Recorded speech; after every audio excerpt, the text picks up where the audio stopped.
राधे राधे कृष्ण भक्तों, आप सबको देवउठनी एकादशी की हार्दिक हार्दिक शुभकामनाएं।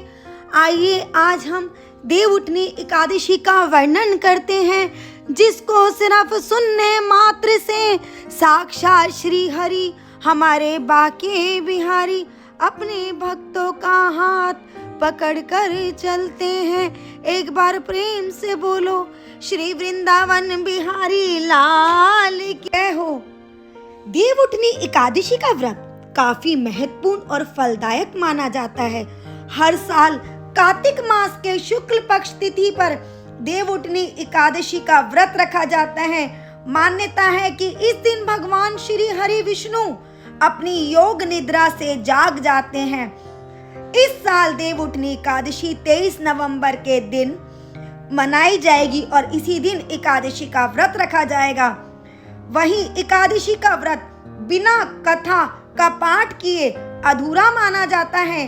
देवउठनी एकादशी का व्रत पूरी श्रद्धा से करना चाहिए और व्रत का पूर्ण फल प्राप्त करने के लिए कुछ नियमों का पालन भी करना चाहिए। आइए पहले हम कथा का वर्णन करेंगे। एक राज्य में सभी लोग देवउठनी एकादशी का व्रत रखते थे। प्रजा तथा नौकर चाकरों से लेकर पशुओं तक को एकादशी के दिन अन्न नहीं दिया जाता था। एक दिन किसी दूसरे राज्य का एक व्यक्ति राजा के पास आकर बोला, महाराज मुझ पे कृपा करो, मुझे नौकरी पे रख लो। तब राजा ने उसके सामने एक शर्त रखी कि ठीक है, मैं तुम्हें नौकरी पर तो रख लूंगा, मगर एकादशी के दिन तुम्हें अन्न नहीं खाया जाएगा, किंतु रोज तो तुम्हें खाने को सब मिलेगा, बस एकादशी के दिन अन्न का सेवन मत करना। उस व्यक्ति ने उस समय तो हाँ कर ली, पर एकादशी के दिन जब उसे फलहार का सामान दिया गया तो वे राजा के सामने जाकर गिड़गिड़ाने लगा, महाराज इस फलहार से मेरा पेट नहीं भर सकता, मैं भूखा ही मर जाऊंगा, मुझे अन्न दे दो। राजा ने उसे शर्त की बात याद दिलाई, वह अन्न छोड़ने को राजी नहीं हुआ। तब राजा ने उसे आटा, दाल, चावल आदि दे दिए। वह नित्य ही तरह नदी पर पहुंचा और स्नान कर भोजन पकाने लगा। जब भोजन बन गया तो वह भगवान को बुलाने लगा, आओ भगवान भोजन तैयार है। उसके बुलाने पर पीतांबर धारण किए भगवान विष्णु चतुर्भुज रूप में आ पहुंचे और प्रेम से उसके साथ भोजन करने लगे। भोजन करके भगवान अंतर्ध्यान हो गए और वह अपने काम पर चला गया। 15 दिन बाद फिर से एकादशी आई। वे राजा से कहने लगा, महाराज मुझे दुगना सामान दीजिए, उस दिन तो मैं भूखा ही रह गया।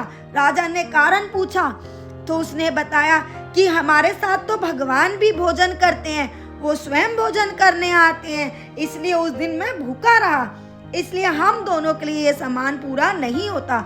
ये सुनकर राजा को बड़ा आश्चर्य हुआ।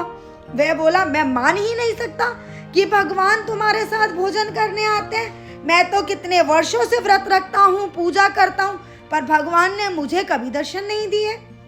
राजा की बात सुनकर वह बोला, महाराज यदि विश्वास ना हो तो आप स्वयं चलकर देख लेना।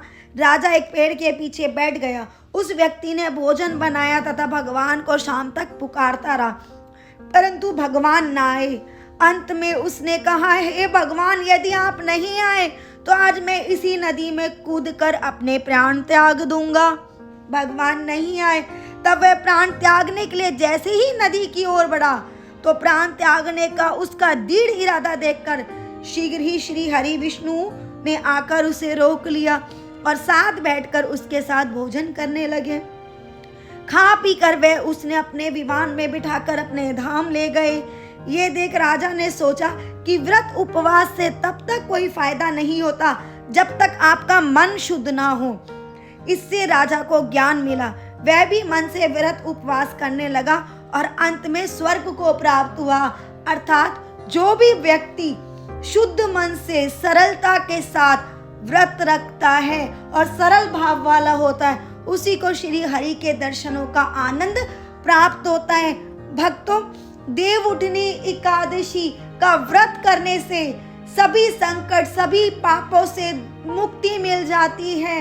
इस दिन जो भी व्यक्ति व्रत रखता है उसको कई जन्मों तक के पाप नष्ट हो जाते हैं। इस दिन श्री हरि को पीले रंग के वस्त्र पहनाए, पीतांबर धारण कराए, पंचामृत से स्नान कराए हैं और श्री हरि की विनय पचासा का पाठ करें और इस कथा को अवश्य सुने। भक्तों, अगर आप बांके बिहारी विनय पचासा सुनने जाते हैं तो मैंने अपने चैनल पर वो अपलोड कर रखी है। जय जय श्री राधे। अगर भक्तों आपको वीडियो पसंद आई तो चैनल को लाइक शेयर और सब्सक्राइब जरूर करें। और हाँ भक्तों, इस माह में आंवले के दीपदान का अत्यधिक महत्व है, जिससे अक्षय पुण्य की प्राप्ति होती है। अगर आपको आंवला दीपदान कैसे करना है और कैसे बनाते हैं तो भक्तों मैंने आपकी सेवा के लिए वो भी अपनी वीडियो एक अपलोड कर दी है। कुंज बिहारी श्री हरदास, आप सब पर हम सब पर मेरे बांके बिहारी की कृपा बनी रहे। भक्तों, अगर आपको ये वीडियो पसंद आई हो तो ज़्यादा से ज़्यादा चैनल को शेयर करें, लाइक करें और सब्सक्राइब करें। और अगर अभी तक आपने बेल आइकन नहीं दबाया हो तो बेल आइकन जरूर दबाएं, जिससे मैं आगे भी इसी तरीके से आपकी सेवा में उपस्थित रहूं और हमारे चैनल के माध्यम से बांके बिहारी के दर्शन, बरसाना धाम के दर्शन, राधा रानी के दर्शन, सभी व्रत और त्योहार की जानकारी और मेरे कान्हा जी की दिनचर्या की वीडियो बनाई जाती है और दर्शन कराए जाते हैं और आप भी उन दर्शनों का एक बार आनंद जरूर उठाएं।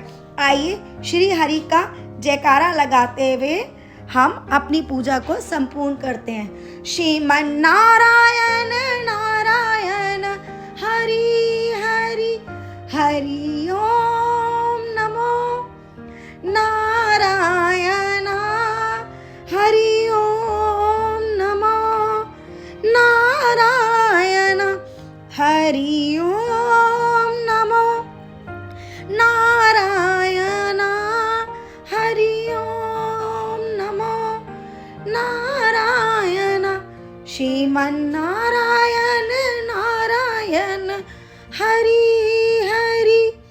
जय जय श्री